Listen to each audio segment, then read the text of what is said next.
नमस्कार दोस्तों, कैसे हैं आप लोग। मैं हूं अनुज मिश्रा और स्वागत करता हूं आपका आपके अपने चैनल द पाथफाइंडर्स में। दोस्तों, आज हम लोग एक पर चर्चा करेंगे। एक वैकेंसी यूपी सरकार के द्वारा भी अनाउंस की गई है जिसका नाम है लेखपाल भर्ती परीक्षा 2020। दोस्तों, अभी इसका कोई ऑफिशियल नोटिफिकेशन तो आया नहीं है, लेकिन पेपर वगैरह में इश्तेहार आया है कि 5200 वैकेंसी के पद जो भी हैं वो गवर्नमेंट के द्वारा भरवाए जाएंगे। इसके फॉर्म जो आना स्टार्ट होंगे वो तकरीबन लॉकडाउन के बाद की डेट दी जा रही है, लेकिन अभी इसके बारे में कोई ऑफिशियल डेट नहीं आई है। दोस्तों, इससे पहले लेखपाल भर्ती परीक्षा के जो फॉर्म थे वो 2015 में आए थे और बहुत ही बढ़िया नौकरी है, क्योंकि इसकी सबसे महत्वपूर्ण जो बात जो है वो है आपका गृह जनपद। अगर आप इस वैकेंसी में अप्लाई करते हैं और अगर आपका सिलेक्शन होता है तो आपको गृह जनपद मिलने की संभावनाएं जो होती हैं वो बहुत ही बढ़िया हैं। एक तो दोस्तों सबसे अच्छी खास बात लेखपाल भर्ती परीक्षा की ये है कि ग्रामीण जीवन से जुड़ा हुआ यहाँ पे आपको जीवन जीने को मिलेगा और साथ ही बेसिक लेवल पे यानी कि ग्रामीण लेवल पे काम करने को जो मिलता है, ऐसी संभावनाएं जो होती हैं, ऐसी चुनौतियां जो होती हैं वो बहुत ही अच्छी तरीके से आप इसे फॉलो कर सकते हैं। दोस्तों, अगर हम टोटल पद के बारे में बात करें तो यहाँ पे पदों के बारे में जो बताया गया है वो हैं 5200 पद। पेपर में निकला है कि तकरीबन 30,000 पद हैं, जिसमें 24,000 भरे जा चुके हैं। शेष जो पद हैं वो इसके द्वारा भरे जाएंगे। वैसे तो पद तकरीबन 6800 होते हैं, लेकिन यहाँ पे जो चर्चा की जाएगी वो है 5200 पद की।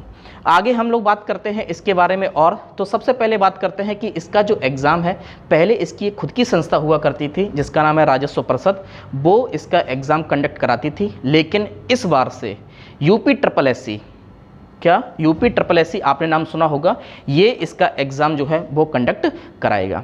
यहाँ पे यूपी ट्रिपल एससी के बारे में एक चीज़ और बता दूं कि इसके बारे में बहुत ही भ्रांतियाँ चल रही हैं, या बात सही भी है कि ये यूपी ट्रिपल एससी अब एक पैट एग्ज़ाम कराएगी।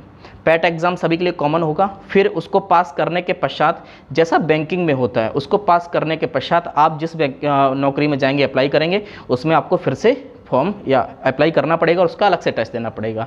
लेकिन इस बार पैट का क्या सिस्टम है वो अभी बारे में भी बताया गया नहीं है, केवल इतना कहा गया कि यूपी ट्रिपल एससी इसकी चर्चा कराएगा। आगे हम बात करते हैं इससे पहले पेपर के बारे में। तो 2015 में जो एग्ज़ाम हुआ था उसमें 80 नंबर का पेपर आया था और 20 नंबर का इंटरव्यू कराया जाता था। लेकिन उसके पश्चात आप सभी को पता होगा कि जो थर्ड और फोर्थ क्लास की जो वैकेंसी हुआ करती थी, अब तो खैर फोर्थ क्लास की होती ही नहीं है, थर्ड क्लास की वैकेंसी में इंटरव्यू की जो है वो समाप्ति कर दी गई है। इसलिए अब ये एग्ज़ाम जो होगा वो आपका 100 नंबर का होगा, जहाँ पे 100 क्वेश्चंस आपको दिए जाएंगे। ये जो क्वेश्चंस होंगे वो कौन कौन सी जगह से होंगे उसके बारे में अब हम लोग देखते हैं। सबसे पहले बात करते हैं क्वेश्चंस के बारे में। तो सबसे महत्वपूर्ण टॉपिक होता है और आप लोग इसके बारे में बहुत ही ज़्यादा परेशान भी रहते हैं, जिसका नाम है मैथ। 25 क्वेश्चन यहाँ से आएंगे और अगर आप लोग सही तरीके से तैयारी कर रही हैं, अर्थमेटिक भी अगर आपको अच्छी खासी मात्रा में पता है, तो ये बहुत ही अच्छी तरीके से आप सॉल्व कर सकते हैं। 25 क्वेश्चन यहाँ से आने की संभावनाएं हैं। संभावनाएं क्या है? 25 क्वेश्चन यहाँ से आने ही आने हैं। अगली बात करते हैं, 25 क्वेश्चन जो होंगे वो आपके जीके सेक्शन से होंगे, जिसमें इतिहास, polity, geography, economy, UP special, current affairs आदि के बारे में प्रश्न पूछे जाएंगे। आगे जो बात करेंगे 25 क्वेश्चंस की, चूँकि यूपी सरकार की नौकरी है, यूपी सरकार में इंग्लिश की लगभग समाप्ति है। यहाँ पे जो भी वैकेंसी निकलती है उसमें सबसे ज़्यादा जो चर्चा की जाती है वो हिंदी के बारे में। 25 क्वेश्चन हिंदी। यहाँ पे सबसे महत्वपूर्ण चीज़ मैं आपके बारे में एक चीज़ और कहना चाहूँगा दोस्तों, कि हिंदी को कभी कभी हम लोग अंडर एस्टिमेट कर देते हैं। कहते हैं हिंदी वो तो कर ही लेंगे, लेकिन अगर आप सही प्रश्न पत्र लगाने जाएंगे तो अभी आपके जो क्वेश्चन सही होंगे वो 19 से 20 होंगे। जो हम नहीं कर पा रहे हैं वो कहीं ना कहीं जाके हमारे लिए घातक सिद्ध होंगे। तभी कह रहे हैं कि हिंदी पे सबसे ज़्यादा फोकस कीजिएगा, क्योंकि हम हिंदी पट्टी में रहने वाले लोग हैं। तो हिंदी में कहीं ना कहीं हमारे 25 में 25 क्वेश्चन सही होने चाहिए, तभी यहाँ पे हमारा काम चल सकता है।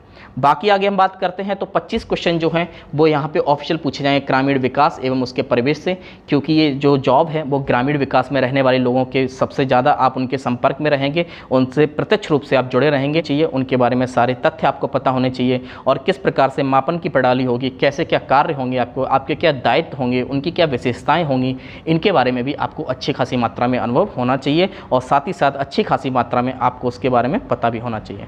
तो हम अगर देखें तो यहाँ पे नेगेटिव मार्किंग की अगर हम बात कर लें कि नेगेटिव मार्किंग, वैसे बहुत सारी वैकेंसी में नेगेटिव मार्किंग नहीं भी होती है, लेकिन चूंकि एग्ज़ाम यूपी ट्रिपल एससी करा रहा है तो यहाँ पे नेगेटिव मार्किंग जो है वो 1/3 रहेगी। अगर आप 3 प्रश्न गलत करते हैं और 1 प्रश्न सही करते हैं तो आपके जो 3 प्रश्न गलत होंगे उसका मतलब होगा कि उनके साथ साथ आपका 1 प्रश्न जो सही है वो भी काट लिया जाएगा। दोस्तों, आपको फॉर्म के बारे में बताया जा चुका है। परीक्षा तिथि के बारे में अभी कोई पता है नहीं, आवेदन तिथि के बारे में भी कोई चर्चा नहीं है। इसमें यह कहा गया है कि लॉकडाउन के बाद संभवतः एग्ज़ाम फॉर्म निकाले जा सकते हैं। दोस्तों अब हम बात करते हैं योग्यताएं के बारे में।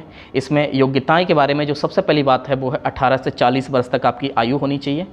18 से 40 वर्ष के पश्चात आपका जो और योग्यता की बात की गई है उसमें 12वीं पास होनी चाहिए।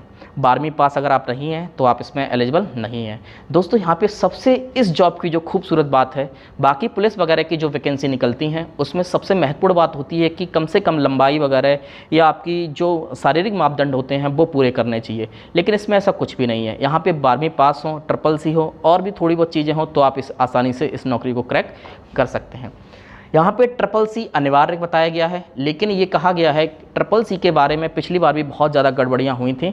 यहाँ पे नोटिफिकेशन में स्पष्ट किया जाएगा कि SSS जो होगा चाहिए तो होगा, लेकिन अभी ये नहीं पता है कि वो फॉर्म से पहले चाहिए होगा, फॉर्म के बाद चाहिए होगा, या जब तक आपके डॉक्यूमेंट जो भी आपके होंगे सबमिट होंगे तब तक चाहिए होगा। इसके बारे में अभी कोई जानकारी नहीं है, लेकिन SSS फिर भी आप मोटा मोटी मान के चलिए कि SSS आपके पास अभी अगर कर लेंगे तो आप कहीं ना कहीं ज़्यादा फ़ायदे में ही होंगे। तो दोस्तों ये सारी चीज़ें जो थी लेखपाल के बारे में मैंने आपको बता दी हैं। इसके बारे में जो भी हमारे चैनल पे कल से कोर्सेज भी लाइव हो जाएंगे, हिंदी GS वगैरह यहाँ पे कल से हो जाएंगी, मैथ की भी क्लासेस यहाँ पे रेगुलर चलने लगेंगी।